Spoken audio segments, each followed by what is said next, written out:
gdje i kud da pođem ja, u srcu je Croatia. Bilo gdje i kud da živim ja, u srcu je Hrvatska. Crven, bijeli, plavi, to je barjak naš, volimo ga mi. Well, good evening, good day, hello, welcome back to another exciting virtual tour with myself, Chris Stottinger of Pretty Gritty Tours, brought to you today by the Foss Waterway Seaport and our various sponsors, including Columbia Bank, the Port of Tacoma, and Tacoma Creates. And I can tell you definitively that tonight's virtual experience has been one of the most challenging for me. Not because the content was like difficult to grasp, but the questions that got raised during this whole thing have truly stumped me. And tonight I'm going to ask for your help. It's interactive, and I'm hoping that you'll be able to help navigate the future of Tacoma and the Pacific Northwest. And yeah, those are lofty goals, but I think we can do it. So welcome. I'm glad you guys are all here.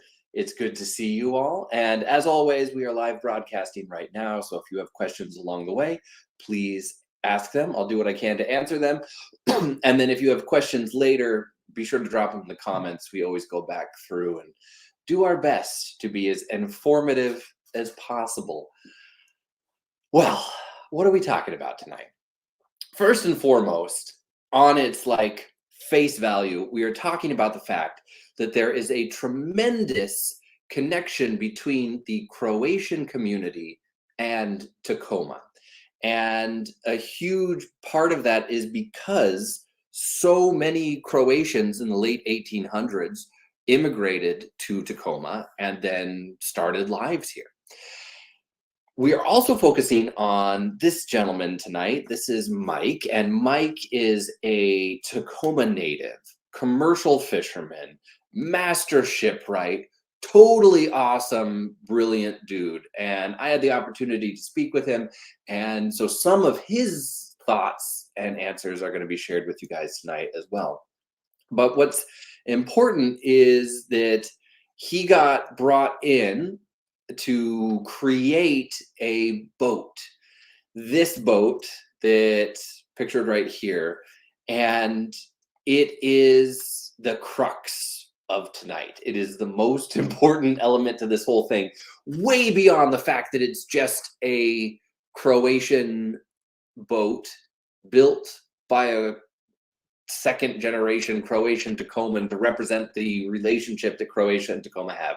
It's gonna get wild tonight. But beyond that, and this is something that I'll bring you in on, one of Mike's goals with this program and the thesis of his master program was kind of, how do you preserve something?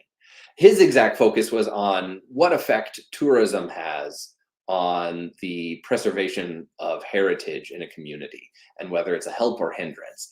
And that's something I constantly think about. So let's dive into this right now. So first, the credibility of your man tonight. This is Mike. He's currently running a nonprofit in Croatia called Maritima Educare, and it grew out of his work with a nonprofit here in Washington State. He, has worked, I'm trying to think, with all these different nonprofits. He is one of the original founding entities of the Foss Waterway Seaport building back in 1993, and has worked the majority of his life as a commercial fisherman right here in Commencement Bay and the Foss Waterway. Eventually, he went on to work with a variety of other programs, and then when he was 66, made the decision to move to Croatia, into the town where his father was from. So born into this Croatian immigrant family that had come to Tacoma, he reverse immigrated back and did so very, very much later in life. I believe he went the first time when he was in his early 20s to visit his dad's hometown and just had this instant connection to the place. And then decades later ended up returning to it. And I think that's really at the crux of it tonight. The purpose of the program was that in 2022, this boat, this Croatian-styled historic boat, was created here in the Pacific Northwest to act as a touchstone to the Croatian heritage in the area. And kind of where does that go from here is the linchpin of everything tonight. So this is Mike, and this is the boat. This is the brach, and it is a batana-style boat named the brach. The brach gets its name from the fact that so many of the Croatians that came to Tacoma came from this town, all along the Dalmatian coast, really, but in particular this one town. The batana itself is not a vessel that you would see in that part of Croatia. It's from a part of the northern Adriatic, close to this little gem of a town called Rovinj. And I've personally had the honor of going to Rovinj twice now, and it's, let me tell you, it's sexy. Whatever you have in your mind, make it sexier. If you have the opportunity to go to Rovinj, you totally should. That's unsolicited advice. Take it as you will. But if I give you any good advice tonight, let it be that. And on that note, here's a word from our sponsors. I've been a commercial fisherman for 41 years. Truly is a magical place out there. I've been with Columbia Bank as long as this boat's been to sea. As a commercial fisherman, we have income pulses that are directly related to seasonal activities. If that propeller ain't turning, you're not earning. Columbia Bank tailored this loan to fit our business needs perfectly. They made me happy as a clam at high tide.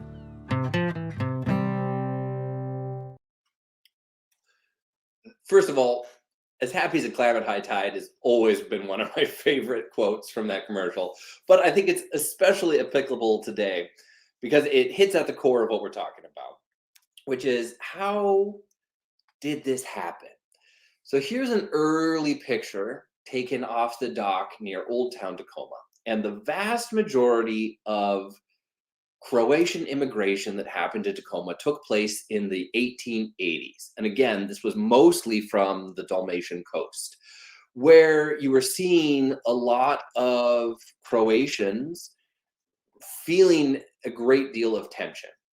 This was during the Habsburg era, and without breaking into the geopolitical crisis of the Habsburgs and Ottomans, what you need to know is that this part of Croatia was now filled with people who, how do I say it? They didn't necessarily have a resource-rich life. They were on the front line of a big international conflict, and a lot of them were seen just as functional soldiers that prevented a human buffer in between conflict zones.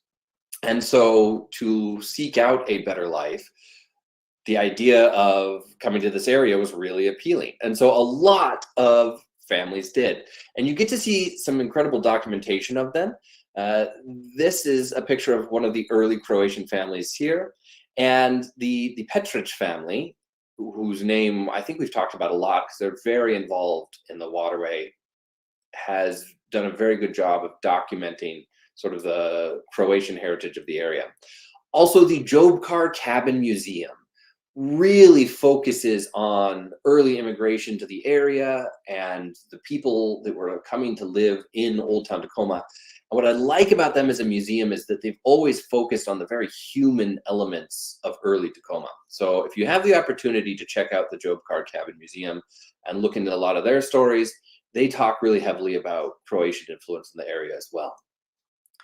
But this is the site that early Croatians would have arrived to. This is a picture of Old Town Tacoma. I think this was in what, 1870, 1871, 1872, early in the days. And from the Jobkar site is this fantastic story of one of the first Croatian women arriving to the area.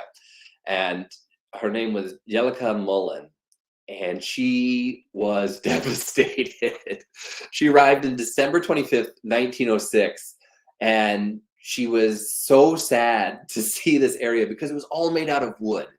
she had left Croatia, where it was these stone buildings in medieval Europe and cobblestone streets and just this like really well-established place, to a town where the wood of the area had been used to make streets, sidewalks, buildings, everything. All of early Tacoma was made out of wood. And that's pivotal to this whole story. The reason that Tacoma was such an appealing area for a lot of people was the old growth timber forests in this area here. In particular, those Douglas fir trees that were, sometimes upwards of 300 years old, were an incredible resource for a lot of people. And while the Puyallup tribe had been here with custodianship and stewardship of the land since time immemorial, with this influx of new people to the area, the timber passion took over, and everything was made out of wood. But for a people whose skill and pride was in building boats and ships, this was a really exciting place. So here's a picture from 1885. This is also down on the waterfront of Old Town Tacoma, of the Hatch Mill. And the Hatch Mill was an institution that was absolutely iconic to the development of Tacoma. And it allowed not just to build ships, but to also then load ships and send that timber around the world. And the quality of the timber from the Pacific Northwest was legendary around the world, especially back in Europe. A lot of the people that had left Europe came here to Tacoma, milled down trees, and then sent them back home to an area where there wasn't necessarily a ton of trees. And here's another picture of Old Town Tacoma and its development phases. But as Croatians were arriving here, they were writing back to their families being like, you're going to love it here. It looks a lot like home. And every time I say that to people, they're like, in what world, Chris, is that possibly true? But I would like to give you my best example. So here's a picture I took of Plitvice National Park in Croatia. Yes, jaw-droppingly beautiful. And this verdant land of waterfalls is something that is truly iconic to the Croatian area there. Here's another picture I took when I was in Croatia as well. So this gives you a frame of reference there. But here's a picture from not that far from where we are right now. And the lush, deeply etched topography of the coastline here in Puget Sound in particular was deeply appealing to early Croatians and reminded them a lot of home. Am I saying that Snoqualmie Falls is at the same level as Plitvice National Park? Well, I'm not saying that. So you see this huge influx come in now, where more and more Croatians are arriving to the area and establishing a real imprint on the area. The Croatian influence can't be understated. And especially when you look at early Tacoma's development, we're talking about a commercial fishing and timber town. And this is an amalgamation of a lot of maritime cultures that came to the area here. Germany, Finland, Croatia, Japan, China, a lot of small coastal communities that had been pushed out of their homes due to economic or political turmoil found a home here in Tacoma. And the ones that did were, in a lot of ways, those who saw something very similar to their home. When I was talking to Mike, he had this moment where he said that he had never been to Croatia before, but his dad was from there. And he was walking around in his early 20s and just felt this instant connection to the place. That he felt like something clicked deep inside him, where he knew that maybe there was a connection to the way that he felt about the world and the things that he ate and his desire to do things like boat building and commercial fishing. And he felt that tug back to a place. And it's something very similar to what I had when I went back to Norway with my family, and like in the ancestral homelands down just by Oslo. It was strange to see not only that connection, but also so many similarities to where I am right now. And that connection is something that is difficult to describe, but was kept alive by these early Croatian communities here because they were very insular in the beginning. There wasn't a huge, cross-pollination of cultures early on in Tacoma's history. And so the Croatian community stayed very tightly knit. And in a lot of ways still has, though not nearly to the extremes of the late 1800s. Example of how they have changed really dramatically. This is a picture from 1895, and it was a print commissioned to showcase commercial fishing in Commencement Bay back in the 1890s. And you can see all of these guys. The vast majority of them are commercial fishermen out of the Croatia area who found a new life here. And I forget if they were from Tacoma, Gig Harbor, or Stillicum, but any one of those had the same, level of involvement. Talking to Mike, it was fascinating because he was here at such a transitional time. He got to be a part of the massive commercial fishing industry that used to just dominate the shoreline of Tacoma, and then see it transition from that into more of what it is today. And here's what he has to say about it. At some point, I left fishing and went into boat building, and that became my mainstay in Tacoma for quite a few years. And so I was there to witness, I guess, kind of the decline of the Croatian commercial fishing culture in Tacoma. I imagine it was going on before I was aware of it, but I was kind of there when it really ended. We had some good questions here. There aren't a ton of old brick buildings in Washington. I mean, to be fair, there's not a ton of old buildings in Washington. Like, we're talking 1850s for, I believe the oldest building in Washington state from the period of like white activity is the granary building that's currently at Fort Nisqually, and I think that's 1852 if I'm not mistaken. There's not a ton of brick really, and that is something that came later on. But of course, when your single most abundant resource is wood, it makes sense that all of your earliest buildings would be built out of it. And in a lot of ways, that old growth timber was, better than brick. Even to this day, that wood can now be stronger than iron. It's absolutely extraordinary what that old growth timber is capable of. And when I was talking to Mike about it, that was a big thing that he was concerned about. Was not just that the disappearance of the fishing industry had taken place here, but that the age of abundance had changed. When the Croatian community arrived here, salmon were everywhere, and trees were the just dominant part of the landscape.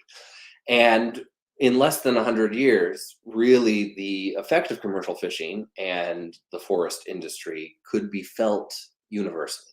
It was ubiquitous in the area. And so out of necessity, a lot of the industry out here changed. But what was lost with it was sort of the big conversation there. What traditions and heritage were just swept up with the necessity of changing the entire thing?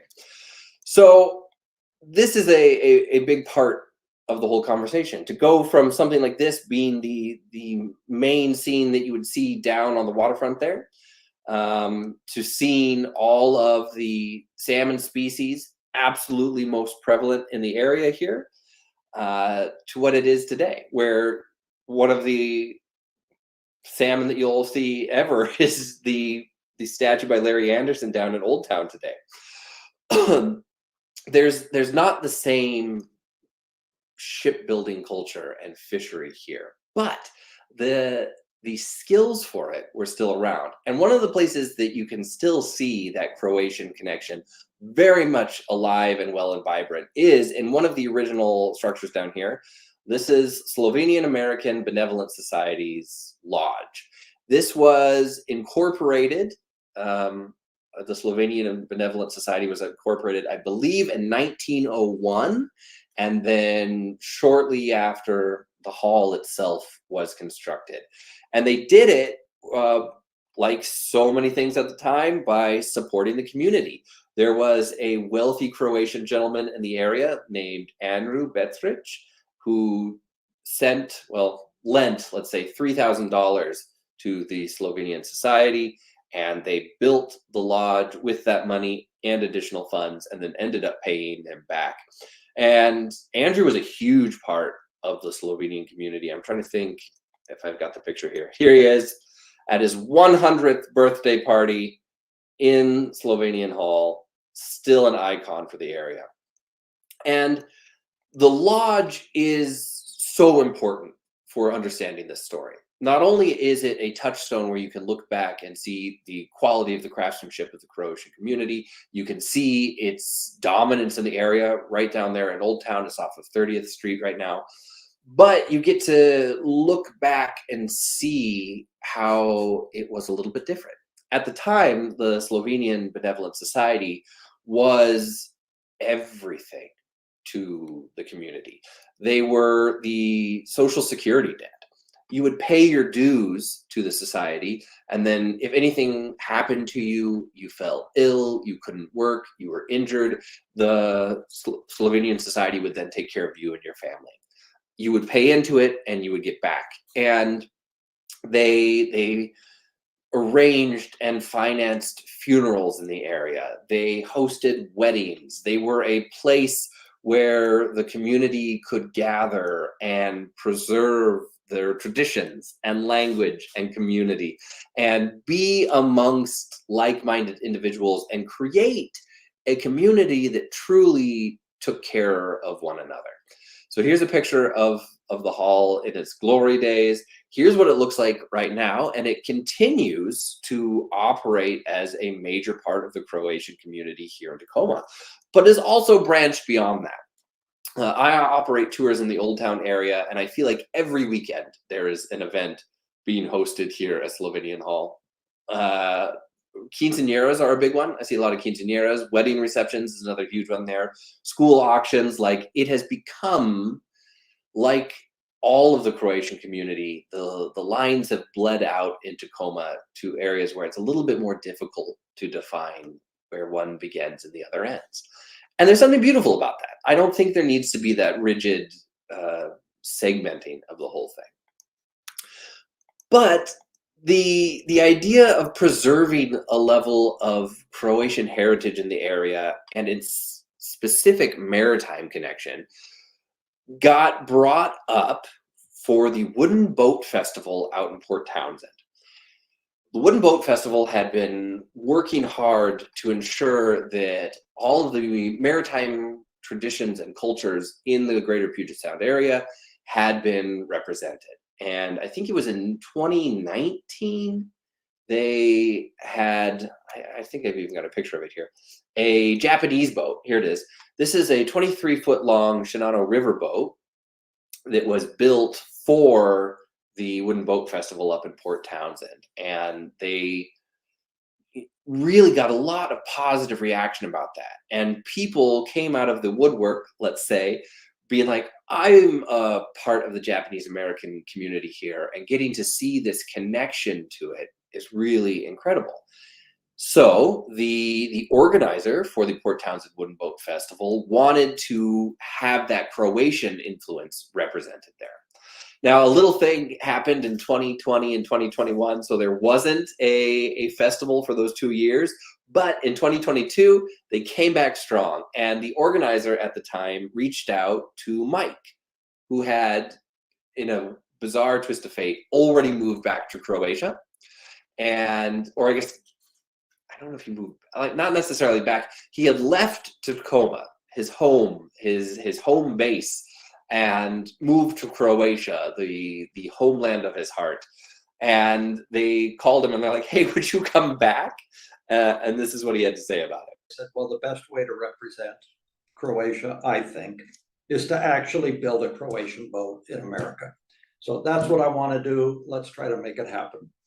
Well, the boat had to be small and it had to be simple. Okay, so the batana's design is really simple. And where I live in Croatia on the Dalmatian coast, kind of in the middle or southern part of the coast, the batana is not a familiar boat. Now it is in the northern Adriatic.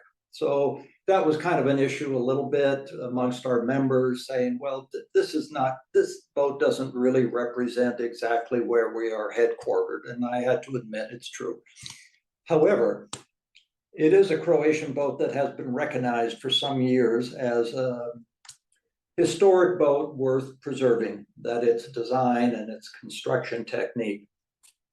And there's actually a batana museum in the town of Rovinj, So you can Google Batana Museum. Okay. So I contacted them and they provided us with the historic documentation, the actual lines, the drawings of the boat and the history. And we did find out that the batana at one time was actually recorded in some writing back in like 1750 in the southern part of Dalmatia where we do our activities. So anyway, I said, look, I really think this is the boat. It's got historic significance. We have the actual documentation provided by the museum. So let's do this. So anyway, that was the decision. But then, okay, where do we go from there? Okay, first of all, Slavonian, not Slovenian. Thank you. That is an appropriate correction. I apologize. I get that wrong all the time, and I have no excuses. So please, always let me know. Mike brought up the fact that they wanted to represent a Croatian boat in the area. And the difficulty was, what boat do you do? There wasn't necessarily something that was like, oh, this is the Croatian boat of Tacoma. They ended up going with the batana style because it was a historic craft of Croatian significance that could be verified. They had the drafts and the plans for it. And while it wasn't the type of boat that you would have seen in the South Adriatic, where his nonprofit Maritima Educare is currently located, it was representative of the Croatian community and was something that could have been created here in the Tacoma area. And I believe he said this a little more articulately than myself. Now, that doesn't mean it was the batana. It was not necessarily that particular design, okay? But I would say similar. For me, I wanted an old design to represent what it might have been like for these early Croatian settlers, okay? And it was a dual purpose one here. While the batana represents the boat building style of the northern Adriatic, the name of this particular boat, the Brač, is representative of the area where Mike is currently, where his family was from, and where the great deal of Croatians immigrating to this area would have come from. This is the island in question. It's just south of the town of Split, and is an area that is jaw-droppingly beautiful. This is actually from Savtat, but Savtat is not too far from where we're talking about either. So thus, the Brač was conceptualized. And here it is today in the Foss Waterway Seaport Museum. This batana, I think, is 4.9 meters, if I remember the specifications of it. And one of the most fascinating parts of this is how it is rowed. It's not featured here, but it has this horizontal almost yard that comes across of it. And then they've got these two essentially 14-foot long oars, I think is how long they are, that allow you to paddle it while standing up. It also has a sail system that this particular one has on it, and allows you to maneuver a little bit more. But it's a flat-bottomed skiff there. And talking to Mike about it, he had a little bit more to say about the boat itself. So the boat, it was trying to tell a story of maybe what it was like, when Croatians first came from Dalmatia to fish, and they had to build a boat, and they had the skills to build boats because they learned that in Croatia. And they came to a place that had beautiful virgin forests. So, I mean, it was like they were in paradise. Well, maybe not, but that's my notion. Unlimited amount of fish. They never thought the fish would run out, of course, They never thought the forests would run out, but of course both did. So so the boat was also kind of a resource story, a natural resource story. It's like, okay, this is what it was. This is kind of what it is now. And it's the same with the skill. It used to be a real common skill. Now it's seen as an art form for the wealthy or for the hobbyist, So change. And we wanted to show it both, not taking sides necessarily, but it just, let's look at the change, and let's just not talk about it, but let's just kind of show it. Let's try to show it in the creation of this wooden boat. And thus they did. By this point, now the Port Townsend Wooden Boat Festival has acquired a third-generation commercial fisherman and master shipwright who has a deep Tacoma and Croatian connection. And the process goes into its final days.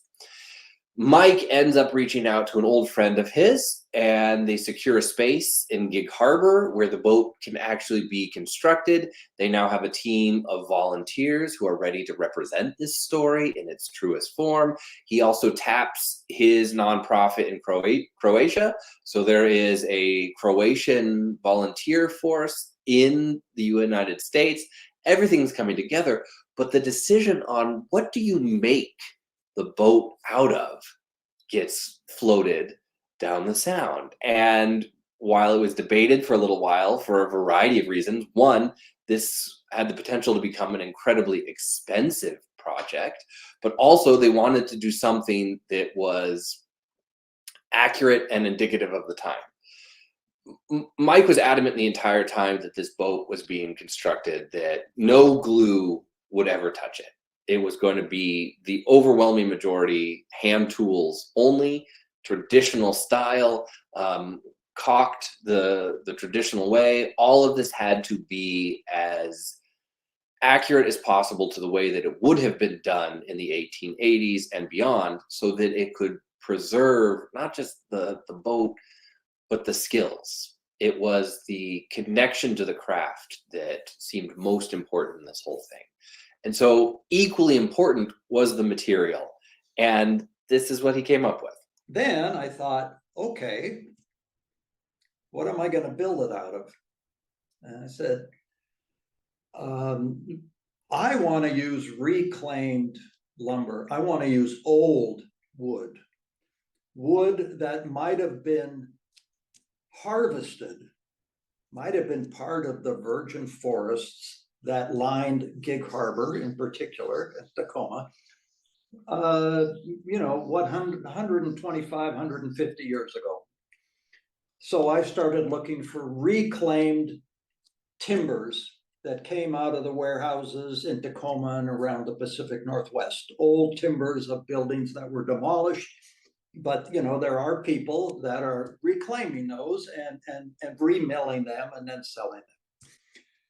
Well, it so happens that I had an acquaintance from years back when I was the teacher at Bates Vocational School. I was teaching boat building, and I met a man that was doing building demolition in Tacoma.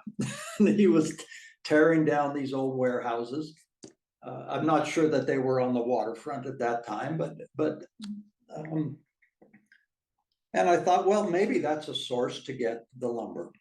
So I contacted him. He remembered me, and he referred me to his manager in Port Townsend, where they have a facility of reclaiming old lumber, Douglas fir lumber. I had never met that manager before, but I contacted him and we got talking, and he wanted to know what I was going to build. And he said, yeah, I know Croatia. My parents used to take me there all the time when I was a kid. You know, my father actually lived in Dubrovnik. Well, okay. So, you know, magic, serendipity. He says, we will provide you with all the lumber, no cost. What I love about this story is the interconnectivity of it.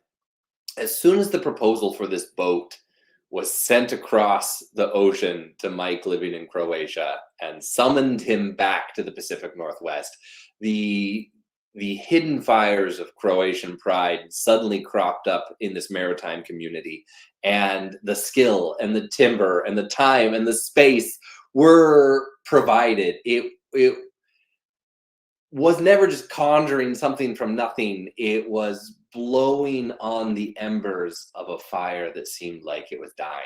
And suddenly there was a bright flame in the area, bringing back this maritime heritage to the shores of the Pacific Northwest. It took roughly 2 months. Mike, his associates, all working hard, ended up crafting this batana and then had it ready in time for the Wooden Boat Festival in Port Townsend 22. These are what batanas look like in the area around Rovine. This is what the batana looked like at the time. And I know Mike mentioned it earlier, but the batana itself is an iconic piece of the Rovine heritage. This sexy little town right here does have a batana museum up in the area. And so as they were going through, they had really detailed schematics on how to make this particular boat and create something like this. It is designed to be a fishing boat, a traditional fishing boat for the region up there by Rovine, and was something that really represented the heart of a Croatian community. And again, because we love specificity here, it's not 100% indicative of the type of boat that the Brač Croatian community would have brought to Tacoma area, but it's a rad Croatian boat and it has deep historical ties, so it's fine. If you're into boat building, if I have any master shipwrights out there, Mike would like you all to know that it is a flat-bottomed skiff with a gentle rocker stem to stern, planked fore and aft, and traditionally caulked with cotton. So the side sections are straight and raked, which allow for easy construction, which I know was a concern when they were considering what boat to create in the area here, but allows this craft to have really substantial carrying capacity. And then again, is propelled by these two really long oars, which require sort of an outrigger to accommodate their usage. And to show you what that looks like, Maritima Educare created a video of the process as this boat was being put together, and I want to show it to you. But in particular, I really want you to pay attention to the fact that it shows that traditional cotton caulking process there.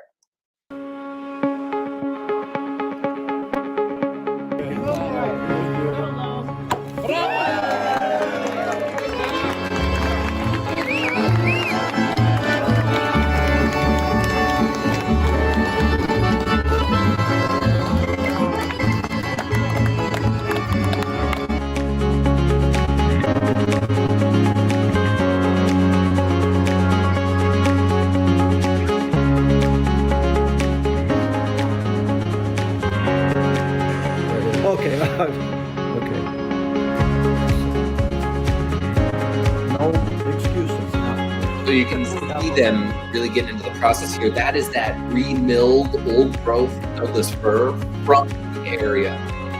and it's been repurposed into planks and pieces that they needed for this vessel. And over the 2-month period, again, Mike was adamant that as much as possible, it needed to be traditional hand tools. They had some notable exceptions, mostly thaws for milling down the timber into the usable pieces. But it's done with a lot of blades and chisels. And here's that traditional cotton caulking to create the waterproof ability. Again, not all hand tools. And then steaming it into shape was something that Mike did with this hand steamer here.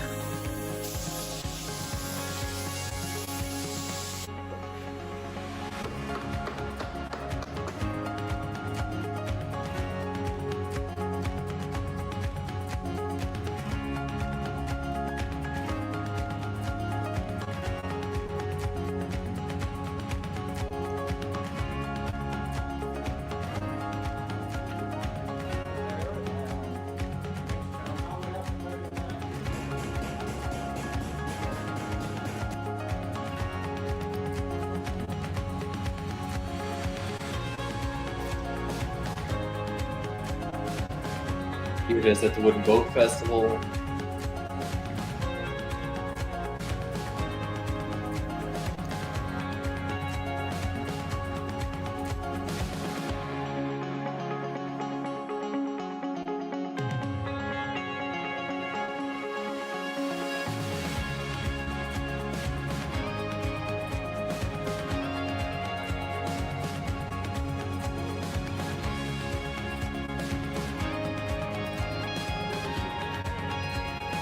And there's that outrigger system I was telling you about with those long paddles and how you navigate it.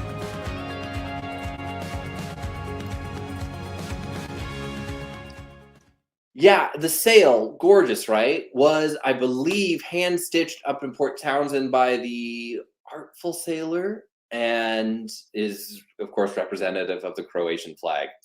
So it's an absolutely stunning craft, lovingly built by this multicultural team of Croatians and Americans and Croatian Americans, and it's done in a record 2 months. And it is now time for Mike, to master shipbuilder in his 60s, to take this boat that he's created up to the Wooden Boat Festival. And so the whole project came together over 2 months in the summer, and then we finally were able to display this boat at the annual Wooden Boat Festival in Port Townsend. Okay. Unfortunately, I got COVID right before the festival, and so I had to sit it out in an apartment. But two of our other members from Croatia, actually, we had four Croatian members that came out to help build the boat, and then we're also there to interpret the boat in Port Townsend. Yeah, that's right. COVID ruins everything. So after all of this time and effort, Mike unfortunately gets sick and is unable to attend the event itself. But it brings up the crux for me. It's now time to think about the future. And what does this boat mean? It comes together in this beautiful artwork of serendipity because there is this passion of the Croatian community that arises from the project, and the traditional craft of actually making this boat is shared. One of the things, I don't know if you caught it in the video, is that it was so multi-generational for the process itself. And so from young and old, all throughout, there were a lot of people actually involved in the skill that Mike was sharing. With the boat itself, which is jaw-droppingly beautiful, ends up going from this to this, out on display. The question had to be asked, well, what comes next? And that's exactly what I asked Mike. I mean, I would love to run programs around the boat personally. I would like to come and run the Croatian Heritage program around the boat. Okay, and I'd love to see something like that happen when the boat makes its grand appearance, you know. I mean, and I think thinking relatively short term is the best way to go, because then you read the audience, you read, you know, you see if there's some excitement, and then you kind of see the opportunities. So you know, really big picture is, I mean, the big pictures are hard to make happen. I think the boat becomes, the barrage becomes a potential vehicle, object, historic object to develop stories around. And that is it. What is the purpose of historic preservation? For me personally, I endeavor in this craft because I think it is essential for people to have their connection to a place awoken, to feel a sense of identity and ownership in the place that they live and interact with. And one of the things that was really evident going back through the history of the Croatian community here is that sense of connection to Croatia and to Tacoma and the Croatian community in Tacoma provided a lot of opportunities for people to take care of one another. The benevolent society represented by the building today is a great, you know, litmus test for the whole thing. There was a structure that by itself is beautiful, created with the intention of housing a community and providing them opportunities to interact with one another and come together and take care of each other. It still exists today, and it has grown beyond its original purpose to now a whole variety of cultures and traditions and backgrounds are welcomed into that space with the same intention as the Croatian community originally had there. I think the boat is similar, and I agree with Mike that it needs to be used. I don't know necessarily what that looks like. If there's races involved or whatever, one of the things that he brought up was that the design of the craft makes it difficult because of the traditional aspects of the sailing rig and the way that it's built. It's not necessarily a boat that you would use to really engage youth out on the water, but it represented a long tradition in the area. And the truth for me has to be somewhere in the middle. And I think it's the mission that the seaport is always questing towards is, where is the line between preserving heritage and engaging with the present? And how do you take a traditional craft or skill and maintain its integrity, but still allow it to be relevant? One of the best examples I've seen in a long time is this boat. And taking something with traditional lines and schematics, building it with reclaimed lumber that is older than this area itself in some ways, and doing it now is amazing. So I hope that we can take that forward and go forth with that mantra. If you have the opportunity to pop into the Foss Waterway Seaport, I think it's a great time to examine a lot of the boats. One of the things that I love about that space is that the artifacts, the boats that they have on display there are core samples of this area. They are small craft that were hand built by people in this area and are representative of the Tacoma story. So get out there, keep on exploring, and find the line between connecting with your heritage and making new traditions. If we can do that, maybe the future will be bright. So thank you, guys. And if you have questions, let me know. Thank you, Juliet. there's a strong sentiment to be said for like throw them out there, let them figure it out. But honestly, if you guys have questions, comments, please let me know. If you have any interest in maritime connection to the area here or what's coming up next, let us know. The Seaport is always really receptive for what comes next. And at the end of the day, it is my mission and theirs to make sure that people have a sincere connection to this area. So thank you all for joining us tonight, and I will see you soon. Get on out there. Keep on exploring.